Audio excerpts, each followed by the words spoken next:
UDF camp വളരെ ആത്മവിശ്വാസത്തിലാണ് മുന്നോട്ട് പോകുന്നത്. ആര്യടൻ ഷൗക്കത്തിന്റെ പ്രചാരണം മണ്ഡലത്തിൽ തുടരുകയാണ്. ഇപ്പോൾ നമുക്കൊപ്പം ഉള്ളത് PK ഫിറോസ് ആണ്.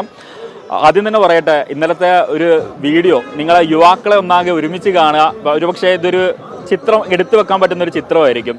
യുവാക്കൾ ഒന്നാകെ ഇറങ്ങിയിരിക്കുകയാണ്, നിങ്ങളെ യുവ നേതാക്കൾ. തീർച്ചയായിട്ടും. അതായത് പാലക്കാട് ബൈ ഇലക്ഷൻ നടന്നപ്പോൾ അവിടെ സക്സസ് ആയ ഒരു കോമ്പിനേഷൻ ഉണ്ട്. യൂത്തും അതുപോലെ സീനിയേഴ്സും എല്ലാം കൂടെ ചേർന്നുള്ളൊരു കോമ്പിനേഷൻ. അപ്പോൾ അത് ഈ നിലമ്പൂർ ബൈ ഇലക്ഷൻ വന്നപ്പോൾ സമയത്ത് തന്നെ ഇവിടെയുള്ള എല്ലാവരും പറഞ്ഞത് നിങ്ങളെല്ലാവരും ഫീൽഡിൽ ഉണ്ടാകണം. അതുകൊണ്ട് ഞങ്ങളെല്ലാം ആ ഒരു പാലക്കാടിൻ്റെ ഒരു തുടർച്ചയായിട്ടാണ് നിലമ്പൂരിലെ ഈ ബൈ ഇലക്ഷനെ കാണുന്നത്. ഞങ്ങൾ ആ നിലക്കുള്ളൊരു വൈബ് ഇവിടെ ക്രിയേറ്റ് ചെയ്യാണ്. അത് സക്സസ് ആണ്. ജനങ്ങളുടെ വലിയ പിന്തുണയുണ്ട്. സീനിയേഴ്സും അതുപോലെ തന്നെ യൂത്തും എല്ലാം കൂടി ചേർന്നുള്ളൊരു പ്രവർത്തനമാണ് ഞങ്ങളിവിടെ നടത്തിക്കൊണ്ടിരിക്കുന്നത്. പാലക്കാട് വിജയം കണ്ടതുകൊണ്ടാണ് വീണ്ടും അത് പരീക്ഷിക്കുന്നത്. അതായത് വിജയ കോമ്പിനേഷനാണ്, ആ ഒരു കെമിസ്ട്രി ഉണ്ട്. മാത്രമല്ല ഞങ്ങൾ തമ്മിൽ വലിയൊരു ആത്മബന്ധമുണ്ട്. UDFനകത്തെ യൂത്ത് കോൺഗ്രസ് നേതാക്കന്മാരാണെങ്കിലും കഴിഞ്ഞുപോയ യൂത്ത് കോൺഗ്രസ് നേതാക്കന്മാരാണെങ്കിലും ഞങ്ങളെല്ലാവരും നല്ലൊരു ദൃഢമായൊരു ബന്ധമുണ്ട്. അപ്പോൾ അത് ഞങ്ങൾക്കിവിടെ വർക്ക് ചെയ്യുമ്പോൾ ഞങ്ങൾക്ക് അതിൻ്റെ ഒരു ഫീൽ കംഫർട്ട് എന്നുള്ളൊരു സംഗതി ഉണ്ട്. അപ്പോൾ അതിൽ ഒരു ആസ്വാദനത്തിലാണ് ഞങ്ങളുള്ളത്. ഇപ്പം രാഷ്ട്രീയത്തിലേക്ക് വരികയാണെങ്കിൽ ഇപ്പം മണ്ഡലത്തിൽ പലതരത്തിലുള്ള വിവാദങ്ങൾ ഇങ്ങനെ തുടർച്ചയായിട്ട് വന്നുകൊണ്ടേയിരിക്കുകയാണ്. എങ്ങനെയാണ് ഇതിനെ നോക്കിക്കാണുന്നത്? അല്പം ആര്യടൻ ഷൗക്കത്ത് പറഞ്ഞു, ചിലർ ബോധപൂർവമായിട്ട് വിവാദങ്ങൾ ഉണ്ടാക്കാൻ ശ്രമിക്കുകയാണ്. പക്ഷേ അതൊന്നും വില പോകില്ല. വികസന വിഷയങ്ങളാണ് പ്രധാനമായിട്ട് മണ്ഡലത്തിൽ ചർച്ച ചെയ്യാൻ ഉദ്ദേശിക്കുന്നത് എന്നുള്ളത്. ഈ തുടർച്ചയായി ഉണ്ടാകുന്ന വിവാദങ്ങൾ എങ്ങനെയാണ് നോക്കിക്കാണുന്നത്? ആ വിലപ്പോവില്ല എന്നുള്ളത് ഉറപ്പല്ലേ. ഞാൻ പഴയകാലമൊന്നും പറയുന്നില്ല. തൃക്കാക്കരയും പുതുപ്പള്ളിയിൽ നിന്നും ആളുകൾ മറന്നു പോയിട്ടുണ്ടോ? പാലക്കാട് ഈ അടുത്താണല്ലോ ബൈ ഇലക്ഷൻ നടന്നത്. എന്തെല്ലാം വിവാദങ്ങളായിരുന്നു.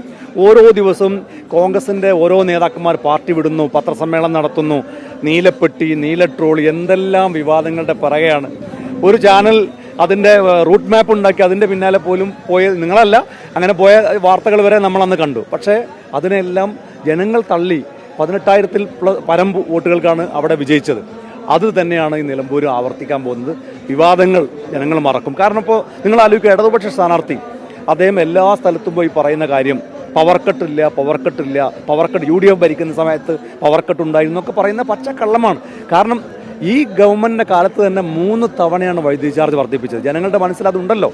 2 ദിവസം മുമ്പ് എനിക്ക് തോന്നുന്നു നിങ്ങളുടെ ചാനലാണെന്ന് തോന്നുന്നു ഒരു ആശുപത്രിയിൽ കറണ്ട് ഇല്ലാത്തതിൻ്റെ വാർത്തകൾ പുറത്തു കൊണ്ടുവന്നത്. പ്രസവവുമായി ബന്ധപ്പെട്ട് സ്ത്രീകൾ ഞങ്ങൾ ഡീസൽ അടിച്ചു കൊടുക്കുക, ജനറേറ്ററിൽ ഡീസൽ അടിച്ചു കൊടുക്കുക, അങ്ങനെയെങ്കിലും കറണ്ട് വരട്ടെ എന്ന് പറയുന്ന സ്ഥിതി ഉണ്ടാകുന്നത്. തിരുവനന്തപുരത്ത് ആശുപത്രിയിൽ മൊബൈൽ വെളിച്ചത്തിൽ കാഷ്വാലിറ്റിയിൽ ഡോക്ടർമാർ ചികിത്സിക്കുന്ന വാർത്തകൾ നിങ്ങൾ പലരും വാർത്തയാക്കി. അപ്പോൾ ആശുപത്രികളിൽ പോലും കറണ്ട് ഇല്ലാത്ത അവസ്ഥ, ഉള്ള കറണ്ടിന് തന്നെ അമിതമായ വില കൊടുക്കേണ്ട സാഹചര്യം. ഇതൊക്കെ ജനങ്ങളുടെ മനസ്സിലേക്ക് ചർച്ചയൊക്കെ കൊണ്ടുവരാൻ ഇടതുപക്ഷ സ്ഥാനാർത്ഥി ഉൾപ്പെടെയുള്ളവരുള്ള വാദങ്ങൾ കാരണമാകുന്നു. അപ്പോൾ ആ നിലയ്ക്ക് എന്തു പറഞ്ഞാലും ഇടതുപക്ഷം എന്തു പറഞ്ഞാലും, ഇപ്പോൾ പെൻഷൻ്റെ കാര്യം പറയുമ്പോൾ ഉടനെ ജനങ്ങളുടെ മനസ്സിലേക്ക് കടന്നു വരുന്നത് 1 ലിറ്റർ ഡീസലിന് 2 രൂപ കൂട്ടിയത്, പെട്രോളിന് 2 രൂപ കൂട്ടിയത്. കാരണം ഈ പെൻഷൻ കൊടുക്കുമെന്ന് പറഞ്ഞിട്ടാണ് 2 രൂപ ഡീസലിനും പെട്രോളിനും ഇന്ത്യയിൽ എവിടെയും ഇല്ലാത്ത തുക കേരളത്തിൽ കൊടുക്കേണ്ടി വരുന്നത്. അപ്പോൾ അവർ പറയുന്ന അവകാശവാദങ്ങൾ പോലും അവർക്ക് തിരിച്ചടിയാകുന്ന കാഴ്ചയാണ് കണ്ടുകൊണ്ടിരിക്കുന്നത്. ആ നിലക്കെല്ലാം UDFന് അനുകൂലമാണ് കാര്യങ്ങൾ.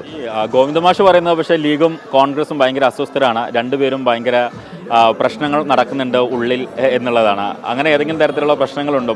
ആ പൂതി മനസ്സ് വെച്ചാൽ മതി എന്നാണ് ഗോവിന്ദ മാഷോട് പറയാനുള്ളത്. കാരണം ഞങ്ങൾ ആര്യടൻ ഷൗക്കത്തിനെ കോൺഗ്രസിൻ്റെ സ്ഥാനാർത്ഥിയായിട്ടല്ല കാണുന്നത്, ഞങ്ങൾ ലീഗിൻ്റെ സ്ഥാനാർത്ഥിയായിട്ടാണ് കാണുന്നത്. ഞങ്ങളൊരു പ്രസ്റ്റീജ് മത്സരമാണ്. കാരണം പാലക്കാട് ബൈ ഇലക്ഷൻ നടന്നപ്പോൾ UDF ജയിച്ചു, കോട്ടയത്ത് ബൈ ഇലക്ഷൻ നടന്നപ്പോൾ UDF ജയിച്ചു, എറണാകുളത്ത് ബൈ ഇലക്ഷൻ നടന്നപ്പോൾ UDF ജയിച്ചു. ഇത് മലപ്പുറമാണ്. ഞങ്ങൾക്ക് ആധിപത്യമുള്ളൊരു ജില്ലയാണ്.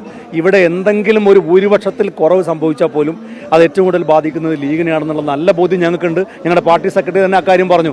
അതുകൊണ്ട് ഞങ്ങളുടെ പ്രസ്റ്റീജ് മത്സരമായിട്ടാണ് ഞങ്ങൾ കാണുന്നത്. നിലമ്പൂരിൽ ഇന്ന് വരെ ഇല്ലാത്ത, ചരിത്രത്തിലില്ലാത്ത ഭൂരിപക്ഷം. കാരണം പാർട്ടി ചിഹ്നം ഇവിടെ മത്സരിച്ച സമയത്ത് ആര്യടൻ മുഹമ്മദ് അതുപോലെ തന്നെ ശ്രീരാമകൃഷ്ണൻ മത്സരിച്ച സമയത്താണ് 17,000-ന് ഭൂരിപക്ഷം UDFന് കിട്ടിയത്.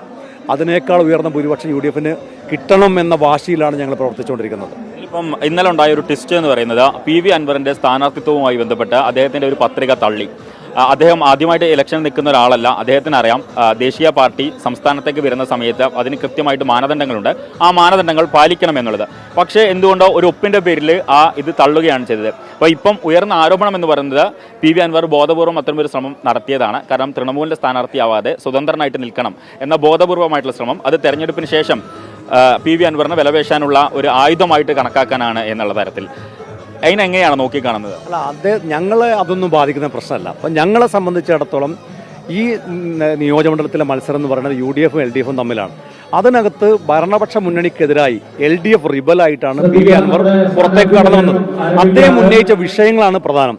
ആ വിഷയങ്ങൾ ഈ തെരഞ്ഞെടുപ്പിൽ ചർച്ചയാവും. പിണറായിസം, മരുമകനിസം, അതുപോലെ ഭരണപരമായിട്ടുള്ള ദോഷങ്ങൾ, ജനദ്രോഹ നടപടികൾ, അതൊക്കെ അദ്ദേഹം ഉയർത്തിയിട്ടുണ്ട്.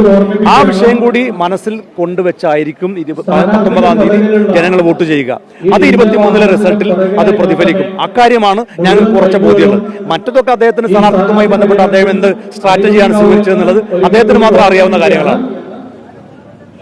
FK ഫിറോസാണ് 24-നൊപ്പം ചേർന്നുള്ളത്. എന്തായാലും ഗോവിന്ദൻ മാഷ് പറയുന്ന തരത്തിൽ യാതൊരുവിധ പ്രശ്നവും ലീഗും കോൺഗ്രസും തമ്മിലില്ല. രണ്ടുപേരും ഉറച്ച മനസ്സോട് കൂടിയിട്ടാണ് മുന്നോട്ട് പോകുന്നത്. കൂടാതെ ഇവിടെ ആര്യടൻ ഷൗക്കത്ത് മുസ്ലിം ലീഗിന്റെ സ്ഥാനാർത്ഥിയാണ്. കാരണം ഇവിടെ ഭൂരിപക്ഷം കുറഞ്ഞു കഴിഞ്ഞാൽ അത് ലീഗിനെയാണ് ബാധിക്കുക. അതുകൊണ്ട് ലീഗിന്റെ ആധിപത്യമുള്ള മണ്ണിലാണ് ആര്യടൻ ഷൗക്കത്ത് മത്സരിക്കുന്നത്.